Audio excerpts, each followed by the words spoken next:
May 1945. The war in Europe ends in days, but inside thousands of abandoned cockpits, a different struggle is already shaping shape. The instruments, the rivets, the last stamped manuals, all of it becomes raw material in a race that has nothing to do with flags on the runway. What happened when the Cold War began inside German cockpits was not fought with infantry or tanks. It was fought with engines, blueprints, and the knowledge locked in the hands of men who had built the machines. The collapse of the Luftwaffe was sudden. Airfields that had been kept running through desperation and improvisation now sat empty or staffed by small, bewildered groups of ground crew. From Rechlin in the German heartland to Lechfeld in Bavaria, from the hangars at Grove in Denmark to forgotten strips in the Sudetenland, rows of fighters, bombers, transports, and prototypes waited in the open air and under tarpaulins. Messerschmitt Bf-109 stood with rotors idle beside Ju-52 transports. Experimental jets like the Me-262 and Arado AR-234 sat where they had been grounded by fuel shortages or shattered command. In some places, a single field held examples from every phase of the Luftwaffe's effort. Early war fighters, late war rush designs, captured foreign types repaired for the last gasps of combat. The scale was overwhelming. Not just trophies of victory, but whole libraries of design choices and manufacturing shortcuts, each one a clue to how the Germans had built at speed and then tried to keep pace. That scene, silent cockpits, stripped hangars, the scent of oil and machine, forced a choice on the victorious Allies. Were these machines to be simply destroyed as instruments of war, or were they to be gathered, read, and studied? The answer would not be the same in every Allied capital. It would, in fact, set the tone for a technological competition that would follow diplomatic divisions. Aircraft and their makers could be reinvented as assets in a new era of power. If you want more deep dives like this, watch What Happened to German U-Boats After WW2. It picks up a parallel thread of how naval technology also fed the early Cold War. In the immediate weeks after surrender, logistical chaos determined what survived. Command structures had evaporated, fuel stocks were gone, spare parts were scarce. Many airmen simply walked away. Local civilians salvaged parts, and metal scavengers moved into runways that had been lines of defense a few days earlier. Yet some aircraft were simply too interesting, too novel, or too valuable to leave to rust. Allied intelligence teams, recovery squads, and even opportunistic soldiers began to catalog. Where columns of the Red Army marched through eastern factories, British and American units moved through western hangars. The geography of abandonment mattered. The Allies who occupied a given airfield found themselves with first access to whatever lay there. That simple fact started the tug of war. Operation Lusty, led in the United States by Colonel Harold Watson and the men sometimes called Watson's Whizzers, became the best-known American effort. Lusty teams combed airfields and prototype factories for jets and turbojet engines, creating them with care and shipping them across the Atlantic to testing centers like Wright Field in Ohio and Freeman Field in Indiana. What reached those hangars were not just airframes, but whole systems: engines, instruments, maintenance documents, and even local notes from technicians describing quirks in flight. The Americans wanted to fly these machines under controlled conditions and to strip them down to understand their logic. Every bolt they turned, every oil stain they followed, fed reports that would inform post-war engine development and experimental research. The sight of an Me-262 taxiing under Allied colors or a captured Heinkel 162 rolled into a U.S. hangar became less a trophy and more a laboratory sample. Across the Channel, Britain ran Operation Surgeon with a wider remit. The Royal Aircraft Establishment and other teams were not simply seeking airframes, they were seeking the people and paperwork that made those frames possible. British officers prioritized the evacuation of engineers, production documents, and test records alongside the aircraft themselves. Farnborough and other British establishments became hubs where not only aircraft were tested, but where conversations, sometimes coaxed, sometimes compelled, took place with German designers and technicians. The British interest in designs like the Heinkel 162 and other small, lightweight jets reflected a practical concern. Studying innovations in propulsion, materials, and manufacturing techniques could shorten the time to a reliable jet capability. Britain, with a battered economy and limited industrial capacity, saw immediate value in human knowledge as much as in metal. To the east, Soviet trophy brigades moved with equal determination but different aims. Factories, machine tools, entire production lines were dismantled and loaded onto trains bound for Moscow and other Soviet centers. Aircraft, engines, and tooling followed similar paths. Where the Western Allies sought to evaluate and test in situ, Soviet efforts more often prioritized relocation, remove the means of production and re-establish it under Soviet direction. The result was a redistribution of industrial capacity and technical know-how from German sites into Soviet-controlled facilities, a transfer of immediate value that would manifest later in Soviet aviation developments. In several regions, the Soviets moved quickly, securing factories and shipping out documentation that contained design philosophies and production techniques. These parallel operations, Lusty, Surgeon, and the Soviet seizures, were not coordinated scientific exchanges. They were competitive and sometimes contentious. At the centers where these forces' zones of influence met, disagreements erupted over custody and claims. In the immediate post-war confusion, a particular prototype might be boxed for shipment to the United States one day, and then be subject to protest as elements of the British or Soviet commands made counterclaims. That competition was the first shadow of the Cold War. It was not declared in speeches or formal treaties at first. It was enacted quietly in hangars, in paperwork, and at train yards where crates were counted and recounted. The question of who would possess the intellectual property of German aeronautical progress, the engines, the test data, the engineers themselves, became a matter of strategic foresight. Those decisions would help shape how each side approached jet development, research priorities, and industrial reconstruction. What Allied teams found in German cockpits explained the scramble. Early operational jets like the Me-262 were not simple upgrades of piston engine fighters. They represented new ways of thinking about propulsion, aerodynamics, and materials. Arado's AR-234 had demonstrated fast, high-altitude reconnaissance capabilities that intrigued reconnaissance planners. Short-lived designs like the Volksjager HE-162 showed how designers had attempted to simplify construction under resource stress. Even transport and pre-war designs mattered. The venerable Ju-52, though obsolete as a wartime platform, had a simple, robust construction that made it useful for civilian and military transport in the immediate post-war period. Most of these aircraft had no single attribute that guaranteed post-war dominance.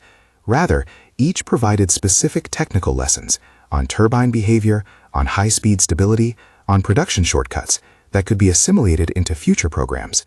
Not everything valuable was flown overseas. Allied policy, embodied in directives from the Allied Control Council between 1945 and 1948, directed the systematic demilitarization and often the destruction of remaining German military aircraft. The logic was part political, part pragmatic. There was a desire to reduce the risk of a renewed German military capability. There was also acute economic pressure. Europe needed metal for rebuilding cities and manufacturing plants. The simplest expedient was to feed aircraft into the industrial cycle. Runways and airfields became temporary scrapyards. Aircraft were stripped for engines, sheared for aluminum, crushed in forges, or in some dramatic instances, scuttled in the sea. Barges and quays filled with carcasses destined to be sunk. Local laborers found work dismantling wings and fuselages, and metal from these planes joined the raw materials used to rebuild bridges, housing, and factories. This destruction had a dual quality. It erased potential threats and simultaneously destroyed sources of knowledge that might have been preserved for research. That choice, to melt down or to study, was not uniform. In places where a strategic Allied interest was clear, aircraft survived. Elsewhere, economic realities and political caution reduced the field of survivals to a handful of well-documented specimens shipped to testing centers or to national museums. The result today is a sparse museum record.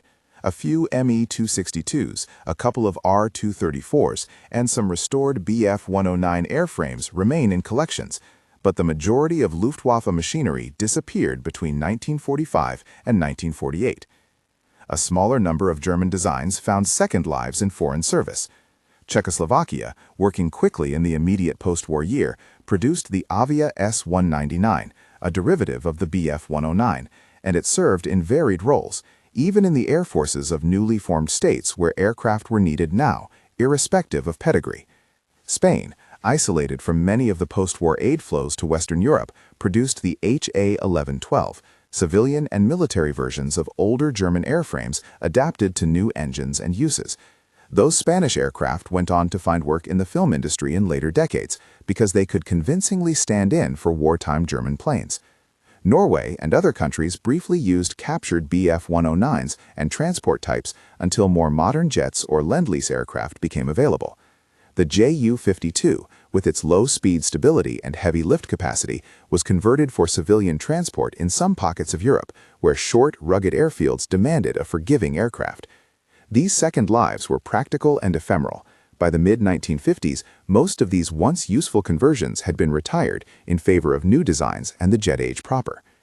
Beyond these visible survivals, the less tangible transfer of expertise proved perhaps the most consequential. German engineers, mechanics, and test pilots, many of them former Luftwaffe personnel, played varying roles in post-war aviation research. In some cases, they were moved to Allied labs or factories. In others, they remained in place, contributing to national reconstruction while their technical notes were copied and studied. Their participation was complex and pragmatically driven. Technicians answered questions about maintenance or explained why certain components behaved the way they did. Designers were asked about manufacturing tolerances or test data. Pilots were invited to describe handling characteristics at speeds and attitudes unfamiliar to Allied aircraft of the time. These interactions accelerated learning curves in the United States and Britain especially. A report based on a test flight of a captured jet could shorten experimental programs by months. A set of blueprints could save engineers the time of reverse engineering basic design principles. That does not mean German technology was a silver bullet. It was, however, a reservoir of accumulated practice and experimental data the victors consumed when it suited their planning. The competition also pushed certain developments faster than they might otherwise have advanced. American research into jet engines and swept-wing aerodynamics found real-world examples to compare against abstract theory. British efforts, constrained by industrial shortages, found in German production notes ways to reduce material waste or to simplify complex assemblies. Soviet appropriation of machine tools and production methods contributed to the post-war reconstruction of Soviet aviation manufacturing capacity. In each case, the capture and study of Luftwaffe material made existing development paths more efficient. To say those captures alone caused the Cold War would overstate the case, but to say they materially contributed to the technological momentum on both sides is both measured and defensible. Not every story of salvage and study is an institutional tale. There are quieter human moments that mark this transfer. Picture an American mechanic in Indiana turning over a turbine whose blades still bear the soot of wartime flights. He reads a German log, scratched in cramped handwriting, and passes it to an officer who cannot read the language. A translator, often a former German technician or an Allied linguist, deciphers not only the words, but the implicit meaning about operating limits. Or imagine British engineers gathered in a stripped-down Fowler at Farnborough, listening as a German test pilot recounts the peculiar tendencies of a design at high speed.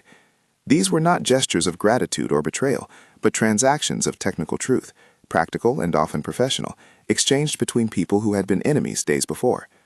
By the time West Germany began to reconstitute an air force in the mid-1950s, the wartime Luftwaffe's machines were functionally obsolete. Jet design had moved fast in those 10 years, and newer airframes with different philosophies of construction and propulsion dominated. What remained from the German wartime fleet had influenced the trajectory of Cold War aviation, but it had been ingested, modified, and in many cases superseded by new developments. The visible artifacts, a Me-262 in a museum hangar, a Bf-109 restored for a commemorative display, a Ju-52 turned into a peacetime freighter, are survivors of a much wider story of transformation and erasure. The final image is telling. Walk into a modern aviation museum. Behind velvet ropes, a Me-262 stands under soft lights, its intake ragged but unmistakable, the place where turbine and airframe first challenged the assumptions of flight. Nearby, a display case holds a crumpled maintenance manual, yellowed pages annotated in margins by hands that were at once builders and witnesses. Outside, divers sometimes find hulks of aircraft in shallow coastal waters, a quiet cemetery where scrap and secrecy met. The Cold War's technological competition began inside those cockpits, not because a single plane guaranteed dominance, but because each captured instrument panel, each crate of documents, each engineer's answer shortened the distance between theory and practice for the victors. The race that followed was as much about who could learn, adapt, and manufacture as it was about who could field the most aircraft. There is irony in what was lost and what was reused. Much of the Luftwaffe's technical art was consumed into post-war economies, melted into bridges and rails, repurposed in workshops and factories, or reimagined by foreign designers. A handful of airframes and the fragments of knowledge that survived gave the Allies a head start in some arenas. In others, Soviet relocation of machinery ensured parallel advances on the eastern side. The result was a bifurcated technological landscape, fed in part by the spoils of a defeated air force. So what happened when the Cold War began inside German cockpits? The answer is both simple and layered. Abandoned and captured aircraft became repositories of data, training grounds for engineers and technicians, and bargaining chips in a geopolitical scramble. The competition for those cockpits and the knowledge contained within them was one of the first practical arenas where the contours of a post-war divide were drawn. It helped to set priorities, allocate resources, and accelerate programs that would define aviation in the decades to come. If you walk away from this story with one image, let it be a hangar door creaking open on a spring morning in 1945, light pouring across rows of silent machines, and a handful of men, Allied and German, cataloging, questioning, and deciding which parts of the war to save and which to erase. Inside those cockpits, the next era of flight was being sketched. The Cold War did not start with a single shot fired there. It began with hands turning screws, with reports filed, and with crates loaded on ships and trains. That quiet contest over metal and mind was as decisive in its own way as any battlefield maneuver. If this investigation into the first technological contests of the Cold War interested you, subscribe for more history deep dives. And next, watch What Happened to German U-Boats After WW2. It traces a parallel story of naval technology and the same kind of strategic decisions that reshaped mid-century power.